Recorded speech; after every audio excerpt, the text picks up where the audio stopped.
You just had me realize that the full moon is like the divine orgasm. It is actually the big O of the cosmos. It totally is. How did we not realize this? Well, I always trip out with you, Emily, because you like get my mind going. I'm like, this is all about the orgasm. The full moon is like when we're exploding with feeling. What is better than that sense of being full, completely full and satisfied?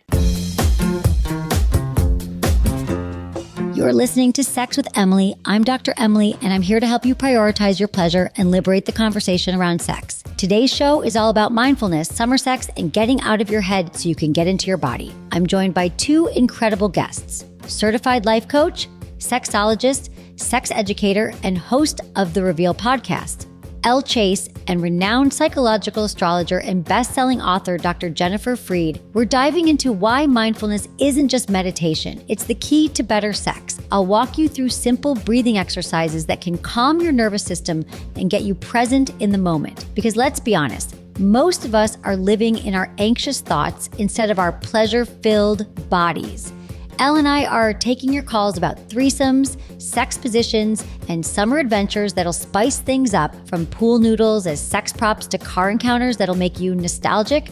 And Jen's breaking down exactly what each zodiac sign needs to embrace courage in the bedroom this month. My intention is that this conversation reminds you that pleasure is your birthright, presence is your superpower. And sometimes the best sex happens when you slow down, breathe deeply, and remember that your body holds infinite wisdom. Also, be sure to check out Elle's new podcast, The Reveal, wherever you get your podcasts. All right, let's dive in. Hi, Jennifer. Jen is an expert. She not only comes on our show every month, she's the psychological astrologer to Goop. And to many people, she's been doing this for over 30 years. And we love Jen, because we're so excited she comes on every month, have some questions of their own. So producer Christina Rosa has a question.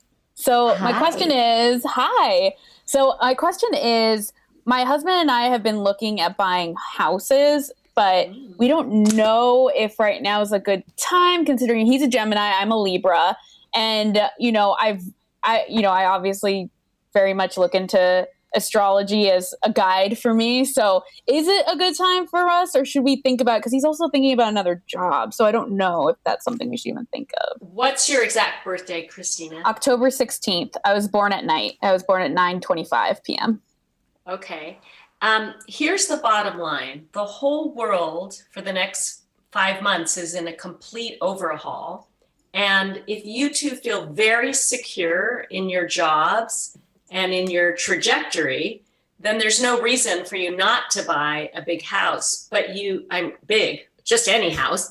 But on the other hand, know that there's going to be so much upheaval. Do you want to be buying and moving when everything is up in the air in the world? Because it's a time of incredible duress.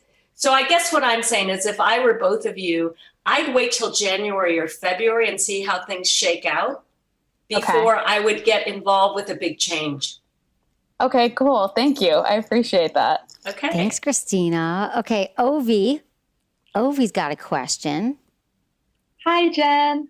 Hi, Ovi. Well, I was first going to ask you, I have two kind of questions. One of mine is, I have an Aquarius sun and moon, and I was kind of wondering how having a sun and moon in the same sign, what that means. Well, the sun is your basic outer identity, and the moon is your inner self. So if your sun and the moon are in the same sign, it basically means your inner and outer are the same, which is both fantastic because you know who you are and you feel who you are. But sometimes it gives you a narrow view of other people because you're so enclosed in yourself. So with a sun and moon in Aquarius, which is, in my opinion, a great combination, it means you're very much in touch with the world and with ideas, but you would have some work to do to really get more personal and much more subjective because you think more in broad terms. So you want to learn how to get into people's small lives and understand them as well as the big picture. Awesome. Thank you so How's that much. feel? Okay, awesome. Thanks, Ovi. Okay, we've got one more. Megan has a question, our call screener, about... Hi, Jen. Hi, Megan. Hi, I just want to see your Megan. face. Hi, Megan. Hey, a great smile, by the way. Oh, Wow. thank you. Okay. Thank you. So I'm a Cancer, and I've had like a pretty big year, like a lot of big changes, and I want to know what can I expect with the full moon coming up? Okay, tonight's the full moon. That means the sun is in the opposite sign of the moon. So we have the sun in Leo, the moon in Aquarius. Whenever there's a full moon, this is a fact, there's more crime and more emergency mental illness things because everyone is in a heightened state of emotional intensity. So what I like to do on a full moon is ground in what visions and what life I want to create for myself. So instead of acting out or having big conversations, take that moon, that full moon energy and put it within and really concentrate on manifesting the desires and the life that you truly want. And maybe even write it out, like candles, bring out the crystals. The worst thing to do on a full moon is to get too high or wasted because it's so intense, or to have some big conflict conversation. A full moon, if you think of it metaphorically, is like the mother coming way into existence and then pull her into your heart and say, this is what I most wish for my life. That's amazing. How's that I'm going to do sound, that, Megan. Are you going to do it? Absolutely. I am so writing shit down tonight. Thank you, Jen. Yeah, That's so it's a helpful. great time to reflect because especially we forget this. Go out at midnight tonight. That moonlight is just like drinking heaven. It's so beautiful. And put it into your heart and make wishes on that full moon. Yeah. I love this. Okay, Thank you, Jen. Yeah, I'm going to do all that tonight. I just love the full moon ritual. And I always think people think, oh, what's Emily talking about sex and astrology? You know, there are so many, it's not even just like some woo-woo thing. Like I actually have learned so much from you, Jen, but there's really a lot to be said for the ritual of a new moon. You know that it comes every month. You know that it's going to happen. And for me to really recognize it, it's been very busy the last few months and I haven't as much, but when I do make an intention on the moon, it's just something to kind of set the month by, the intention to really get grounded. Even if you just do it for 10 minutes, it really makes a difference. And I'm going to stay up till midnight tonight. You just had me realize that the full moon is like the divine orgasm. It is actually the big O of the cosmos. It totally is. How did we not realize this? Well, I always trip out with you, Emily, because you like get my mind going. I'm like, this is all about the orgasm. The full moon is like when we're exploding with feeling. What is better than that sense of being full, completely full and satisfied? It is a cosmic orgasm. Wow. Okay, And Jen, it's a moment. It's a moment in time. Okay, Dr. Jen Fried, thank you so much for being here. I'm so thrilled to be your guest. I love it, Jen. So people can find you at jenniferfried.com and at Dr. Jennifer Fried on Instagram. Thanks, Jen Fried. I love getting these monthly updates. Now I know what I got to do. Okay, we'll be right back with Elle Chase.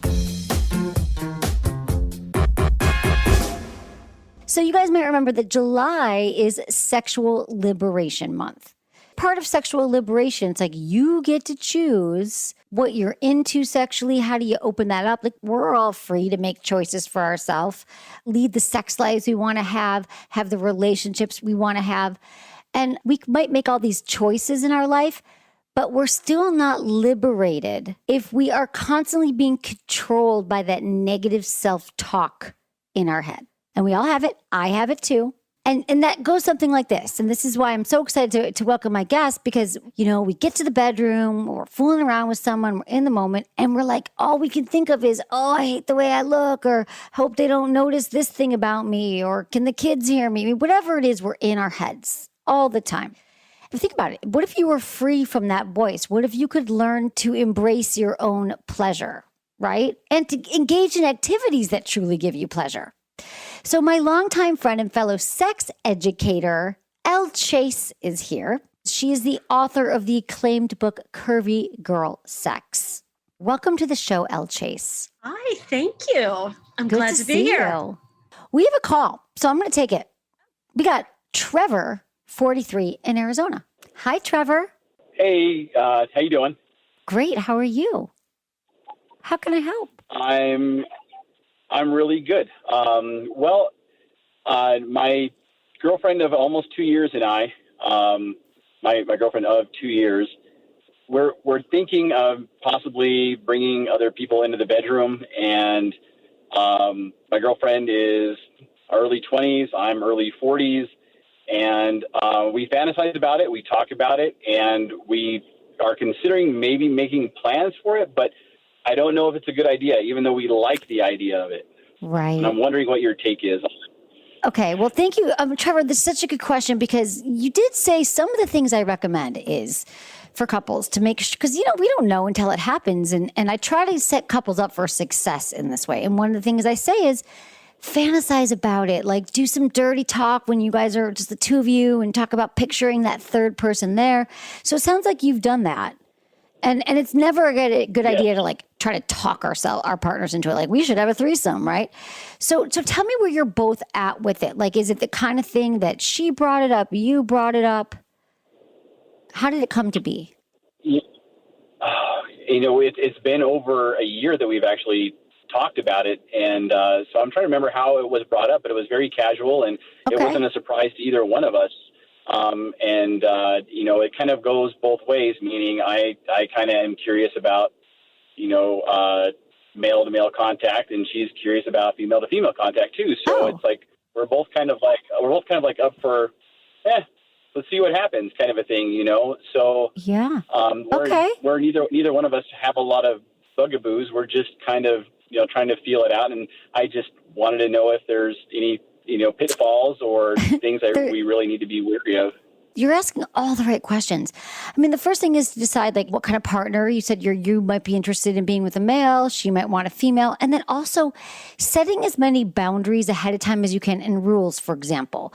Like talk through, is there anything that's off limits, for example? Or anything that is a requirement, like we got to use protection, or there's certain sex acts. What do you do when it's over? Do you want the person to sleep over? How do you find the person? Right. I mean, I think it's great to have someone that you're both attracted to. Also, having a safe word. You never know how you're going to feel until you get into the situation. But then you could think like, what's your safe word? Like, is there like a word you could say or something? Because if one of you get uncomfortable and you want it to stop. And I think talking through these things with your girlfriend and saying like, what do you picture? How do you guys like elaborating on the fantasy? How do you actually picture it going down? Like where is it? What are the things that are happening? Have you guys covered any of those bases? Is there, we have. We've started to kind of plan it out, so to speak. And I guess my biggest concern is it a recipe for disaster for my relationship with my girlfriend? Because that's above all else, that's most important. Well, tell me what you picture there. And, tell me, okay, so what would be because everyone's recipe for disaster is very different. So Trevor, what to you would mean disaster? I guess honestly, if she were to lose interest in me sexually by myself and just want that type of scenario only, and kind of get away from her and I being able to be intimate together and have that level of intimacy, I want to do it like in addition to, not a replacement of, Well, that's always a risk, right? Like I think you just nailed it. The biggest fear that we have is like, oh my God, I bring in a third and my partner falls in love with the third. I think it's unlikely, so totally you're on the right page. Have you talked to her about your fear around it or your concern? A little bit. I haven't, not in these terms quite yet. So, we're enjoying the fantasy and we're enjoying the talk, and we do the dirty talk, and it is getting to the point where we're starting to kind of consider plans, and so I was like, I'm able to listen to you like once a week, and I'm like, I need to ask Emily, what should I do? Is it something where she just says, absolutely not, this is a recipe for disaster entirely, or are there safe ways to go about it and still preserve our relationship? So I think just having that conversation with her and expressing my concerns is definitely the next step. That's my first step. And no, I'm never going to tell someone, oh, no, terrible. I know there are some people that are like, oh, that's a terrible idea. Not if you cover these grounds. And again, maybe another recommendation would be like, keep it a shorter session. Don't make it an all, if you can, or say like, we're not going to see the same person twice. And then kind of having Right. an aftercare session where you discuss it and you really kind of break it down into how you both felt. Because if you both feel like you got something out of it, then you can even make the next one better. I have another sex educator with me, Elle Chase. Any other recommendations that you'd recommend? I think the communication is a great idea. And I also think maybe sitting down and coming up with what the rules would be, what you would feel uncomfortable with, what you would feel comfortable with. Some people I know will say we can just have sex. We can't go out and have, drinks with them, or there's no kissing, or there's no penetration, or something like that. You come up with a really sort of a clear line of what's okay and what's absolutely not okay.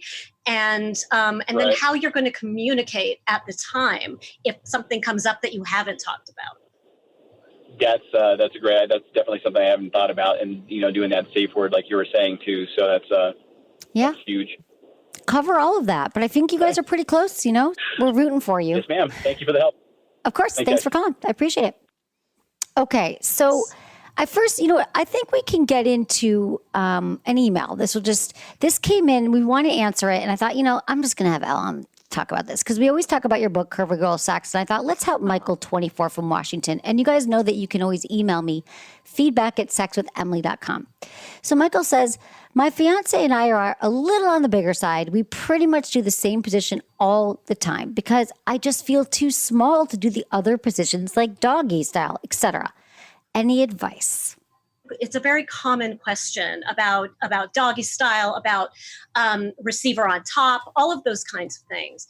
And what I usually tell people is utilize pillows first and foremost. And I'm not just talking your bed pillows, the kind you sleep on. Use something that has like industrial foam in it, like your living room couch pillows, something that can take weight, or get a Liberator pillow that is meant for sex, or Pillow by Dame, I believe has a great sort of wedge pillow. And that will prop you up a little bit. So when you have someone who has a bigger stomach, say, for example, they can put this wedge under their hips and it lifts them up a little bit. The stomach moves backwards towards the head to make the access a little bit easier.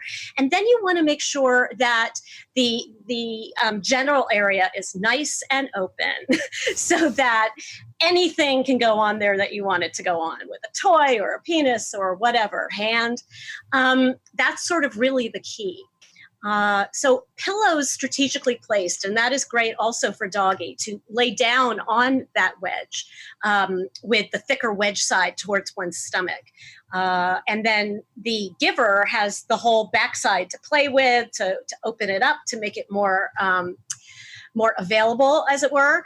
So that's a really good way to play with different positions, whether it be a modified missionary position or receiver on top or, bent over, anything like that. Is a wedge pillow or pillows are your best friend when it comes to plus size sex, or for anyone, actually. It's so true. I mention pillows, but I love to bring them up because it's like, everyone just take a pillow. I love the idea of a pillow from your couch. Yeah, because they are the better elevation, a little bit thicker. Yeah. So what about something what I love about your book? There are some. I just love that there's just some other positions for people who might even just want to be mixing it up. It's not just like curvy bodies. It's like for all bodies. It's for all bodies. Yeah. So, for example, when he says that he feels like, that he might be too small for doggy style, for example, like you've got this. Like, what about something like, I love this, like threading the needle. I'm going to show this to the threading the needle. Yeah, that's a great one. That is the receiver on their back with their legs together and moved to one side on top of the giver's shoulders. And that leaves the giver some hands to work with. So by having their hands free and available, they can spread open the thighs, spread open the cheeks, the vulva lips, all of that. Yes. And also it puts the receiver's positioning, makes it easier to get into, and makes it also a lot tighter so that it feels a lot snugger. Right. And then Get my also you drift. have it like with the side set, like you could even move your both of your legs to the Side other saddle. side of their head even, and then be squeezing like the thighs together. So it is a little bit tighter. I love all these. There's a position in the book called the OHM, OHM, and it's really meant for people who are using their hand or feel that they're on the smaller side of the penis range. And what it is it's that receiver laying down on their back with their legs together swung all the way over so that it's laying on the bed. So you're kind of twisting your side a little bit, and it really closes up that canal or that anus, whatever you're going whatever for. Canal, whatever you're going into. Whatever hole works. Pick your orifice. Yes, whatever. And I've heard a great response from people that it's not just a wonderful feeling for the receiver because it's such a different angle, but it's also a great way to get into a deeper position for those penis owners that really like to go deeper. Because this is really what we're talking about, is that when we feel like we just can't feel it enough, or we can't get in enough, it's just altering the positions that we just might not have thought about. Like I almost picture like curvy girl sex, like cards that you could hit, like a deck of cards. Like let's pull out this position to keep it by your bed even. Because even sometimes I'll be like, what was that position? What can I do? You know, we're such creatures of habit. We go into like missionary. We don't think for the variations, which is why I love, you know, in your book that you have all these other ways. I even look at sometimes and like, oh yeah, I forgot about that. Like even making them all just a little bit different. Yeah. And I always think too, when in doubt, use your hands more. Yes. If you think about it, your fingers have way more dexterity than we give them sort of credit for, and they can do so many more things. And if you incorporate your hands to give pleasure, along with everything else that you normally do, it just makes it sometimes a little bit more tactile and sensual and different.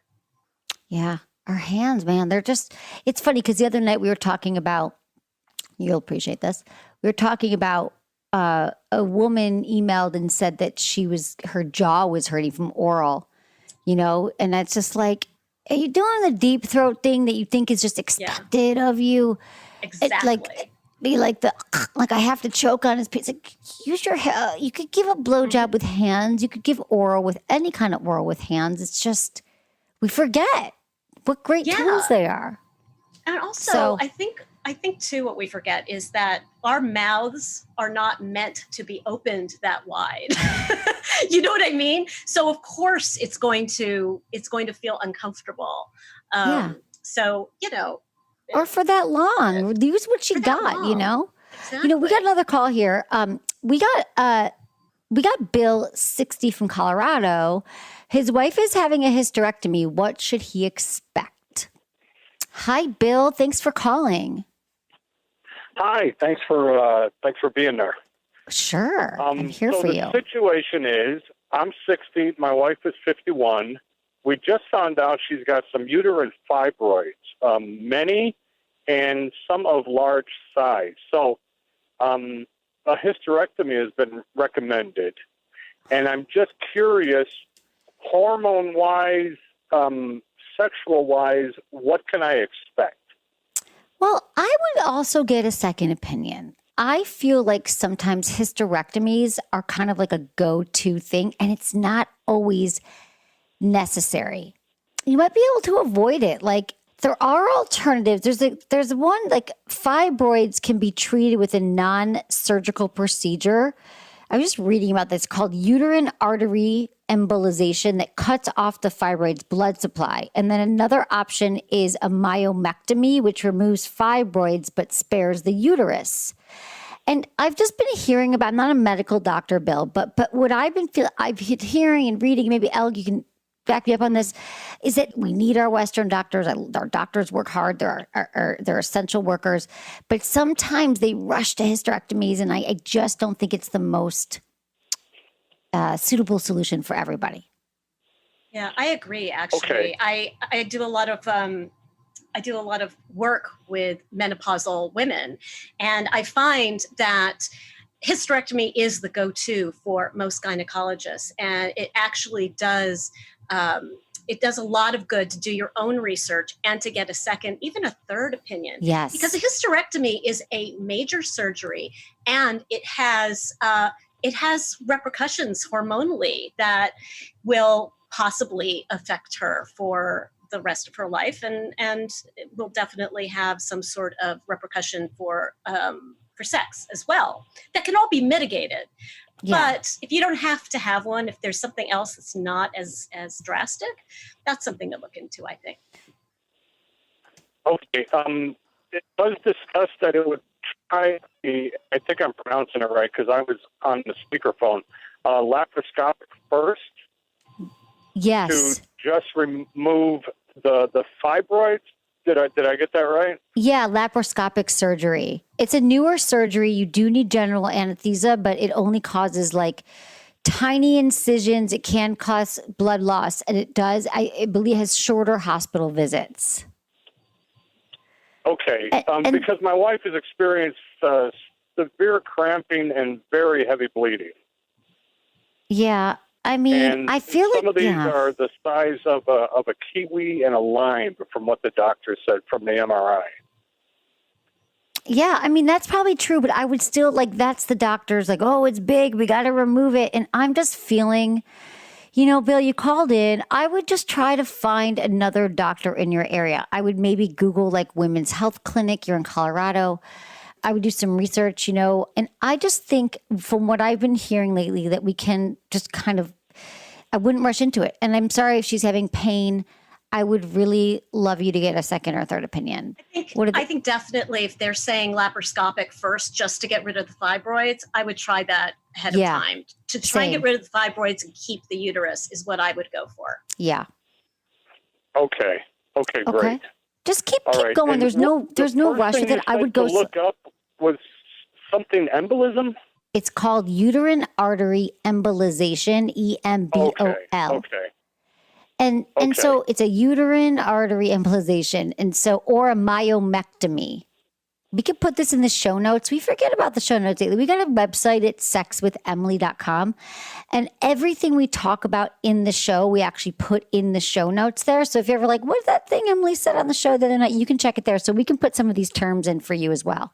But I'm going to send this much. I appreciate it. Of course. Thank you. And let me know how it goes. I'm here every night. So if you get a second opinion, you can call me back and we can discuss it because that's how I like to work with everybody. Okay, All thanks. right. Have a great night. All right. More with Elle after the break. So Elle, this summer is, so we're midsummer. I don't know. With this COVID thing, it's like, I don't know what's happening. can't. But what I do I don't know is it's sunny out. It's summer. A lot of us have been cooped up at home with our partners, and maybe sex has just been like less than stellar lately. We don't have the highest libidos. We just, so what can we do right now to kind of reignite that flame? I know. It's hard, right? It's challenging. Yeah, it is. It's hard to think of new things, but I think, one of the things I've been telling people, some people are going on road trips now with their partners.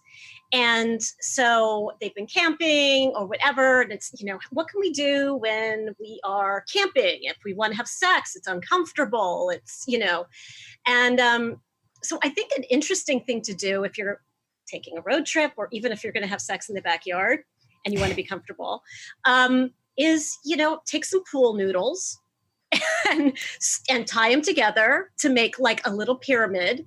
And there you have your wedge and you can bend over it. You can do many different things with it. You can also sort of tie them together to make a little, it'll look like a raft, but it'll be something that you can lay on top of or put into a sleeping bag. So pool noodles are your friend when you go to have sex outside is what because you can say. bend them and they kind of are like the wedge that we were talking about. You can bend them. You can also cut them. So, you cut them into, equal lengths and stack them up and tie them together. And you've got yourself your own travel sex pillow. I will never look at a pool noodle the same way. No. Curvy girl cunnilingus, curvy Yes. car cunnilingus. Curvy car cunnilingus. You don't have to be curvy to enjoy this one. I personally love car sex. I have a thing for car sex. And so in the book, and you can just do it anyway, is just laying on your back, whether you're parked in your at your campground or in your garage or someplace where maybe someone will come in, but probably not. You have your partner lay down in the back seat, and you've got a wide berth there, and just bend down and start a sucking or start a licking.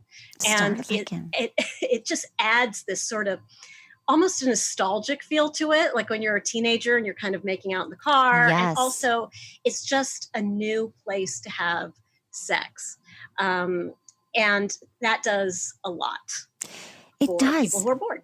Sometimes it's just like a different view. I mean, we just obviously the bedroom's easier and you have all your things there and you can just get naked. It's comfortable. But that's when the boredom sets in because there's no variety. And you're like, here we are in the bedroom doing the thing. But I love the idea of right now, especially because, we can't really go many places, but you can go into your garage. And I just got turned on. I'm like, that'd be so fun to have sex in the car. Maybe someone's going to walk by. Maybe we'll get caught. Maybe not. Shopping malls are closed now. So maybe driving to the top of a parking structure at a shopping mall. I don't know. I'm just spitballing Oh my here, God, but there's still security. Maybe. Well, maybe not. I remember being home in Michigan for the summer right after I graduated from college, but I was back home in Michigan visiting my family. And I think I had moved to San Francisco at that point, but I came home for, holidays. And I was with my boyfriend and I'm like, oh, look, here's my high school. And we pulled into the parking lot and it was dark. It was like holiday time. And we started having sex and the cops came up and it was not legal. I'm like, I never got in trouble in high school really, but here I am having sex in the parking lot. If you're going to get in trouble, that is the one Exactly. to get in Having trouble sex with. in the parking lot. So what else can we do? What about some things we can do that don't involve penetration? We've such like an idea that sex is all about the old in and out. It's not. Massage is another great way to sort of connect with your partner and to not rush right to the penetration that we talk about. Like, what if you each take 10 minutes and you set an alarm? If you're like, I can't massage, try 10 minutes. I promise you, I don't know about you, Elle, but every time I've gotten a massage, even times, I've been like, oh no, I'm too stressed. Or let's just get to it. The second, like someone puts their hands on me and I don't have to do anything but lay there and breathe and feel it. I'm a different state. Like talk about changing your state and getting yourself in the mood and letting all the tension drift away because the number one killer of our sex drive is stress and anxiety and worry. And on our own, it can be really hard to shake that off. So saying we're going to shower, we're going to use some of this, like buying yourself some beautiful like massage oil that you look forward to using together. Like, oh, can't wait to try this scent. It's like shopping for toys together. You really feel like it's like when you get a new shirt or your new jewelry and you can't wait to go out and wear it. I feel like treating yourself to a new sexy toy, lingerie, something that makes you feel sexy and something to share with your partner. A toy, massage oil, something like that can be just that thing we're talking about. It's not like you need a major overhaul. Like your sex life might not even be broken. It just might need a little tweak. Or you want to get closer to your partner. I think that massage is a really wonderful way. That Tantra practitioners have something called a yoni massage or a linga massage. And it's basically a vulva or a penis massage. And it is the idea behind it is that the person who is giving the massage is just giving it and not there to receive anything that evening. And the person who is receiving it, all they have to do is receive pleasure and do not have to reciprocate in any way. And then the next evening they switch. And it's like when you know that that's your evening and that there is no goal to the evening except to receive pleasure, it really is sort of revolutionary. You kind of look at your arousal in a different way, don't you think? Yeah, absolutely. I love that idea because also sometimes we're not even comfortable with receiving. I know I was like this, like even when partners, like I love when someone performs oral sex on me, my favorite thing. However, there's still those moments and I've had to train myself to be like, oh, well, I guess right after, he's done going down on me, then I'm going to go down on him because I'm going to owe him. I owe you something. If you're giving me, I got to give to you. Or worse yet, we can't even receive. I can't even say this person wants to do it and settle into it. So the idea of splitting it up and saying tonight's just about you, tomorrow's about me, gives you the freedom to settle in and to just feel and be embodied. And by that, I mean in your body, connecting your mind and body. Because so many of us, how we started talking about tonight, is that we're so in our head. We're so worried about everything else, but the pleasure that we're receiving. Yeah. And because we're in such a weird time right now, I think that getting our sex drive back is really, really challenging. And doing something like this that doesn't have penetrative sex or even orgasm as an end result is a great way to really sort of reinvigorate that part of you and start to rediscover it. And then maybe apply it in new ways. It'll just be, it's a way to shake things up, and also a way to really become even more intimate with your partner. Yeah, I think so too. And I think now, after we've been in COVID and for almost 4 or 5 months right now, and it's the summertime, and we are just wanting to, I don't know, this is what I'm hearing from all of you and my friends. They're like, enough already, I'm over it. So I know that might sound silly, but for the summer sex, it could even just be about trying something different, having sex in the garage, taking showers when you get hot. What's one more thing for summer? Oh, there's washing the car together. Ooh. See, now you can bring the car outside anywhere. I mean, even if you have an apartment, just get that garden hose and wash the car together, and maybe wear something that'll stick a little bit, and, play with the suds and get really sort of sensual and sexy with the stream of water, and really let yourself go. That's a task that can be made very sensual, and it will cool you off in the summer, and then you can go back in and dry each other off and then go at it. I love it, because you got to wash your car anyway, right? You got to wash it anyway, because, I love by now, multi-purpose. at least mine's getting gross. Exactly. Mine too. I was just like, oh God, I realized that my hose in my backyard does stretch to the front. And then I was like, I don't even remember how to wash my car, but maybe I should have a date, invite someone over to wash my car. There you go. You are full of ideas. You little seductress. Little minx. I am. It's true. Elle Chase, thank you so much for being here. Thanks for having me. I love you, and I appreciate you so much. Check out her book, Curvy Girl Sex, and the Elle Chase everywhere. One more thing I want to mention. I would be remiss if I didn't mention your legendary site, which was down for a while because Tumblr porn couldn't be a thing. But she started a site called Lady Cheeky 10 years ago? Yeah, 10 years ago next month. Mm-hmm. Okay, and it is really, like, it was voted by Cosmo Magazine the most female-friendly. Cosmo, Huffington Post, Glamour, the most female-friendly porn site. Right. So people, you guys are always asking me, and it's really, Elle's an excellent curator. If you check out her Instagram and her social media, she trusts and knows what is kind of hot. And so the Tumblr thing, it's ladycheeky.com. Yeah. It's super erotic images that are more geared towards women, but a lot of men like it too. How do you explain that process of it's a lot of GIFs, right? It's not necessarily videos. It's a lot of GIFs and a lot of photography of what I like to go for is anything that turns me on. And usually what turns me on is something that's very passion driven and where you can feel the desire and you can feel the attraction between people. And it's not just sort of cut and dried sex, although there is some of that because everybody has moods. But I sort of, it's used a lot for couples to look at together to get aroused and also talk about what they like what they see in it. So that's another way to sort of break the monotony and sort of build up your sex drive. I love that. Bit. I'm so glad it's back online. And one more thing, I have a question that just came up. And then what is the most, if you could say, popular image that's ever, is there like one image that through the course of time or one genre of image? Yes, tell me. There is one little video that gets hundreds of thousands, and I will post it again, and I will post it actually on my Instagram. Okay. It is a man giving his girlfriend kisses on her neck, and it goes on for a very long time, and people go nuts. That's It is it. the Kisses, I sexiest agree. thing I've ever seen. Yes. Kisses and every on the once in neck. a while, I will play it. This person who filmed it only did 2 videos, and this is one of them. And it's on Vimeo, so you can find it, but I can't remember it off the top of my head. So I'll just post it on Elle Chase, the Elle Instagram. Chase on Instagram. Yeah. Yeah, I'll post it there. So And then I want want to share it. And then I want to look at it after the show and get turned on. Yes. Okay. You're Well, gonna thank want you, to. Elle Chase, for being here. I Thank so you. appreciate you always. Thank you for your time.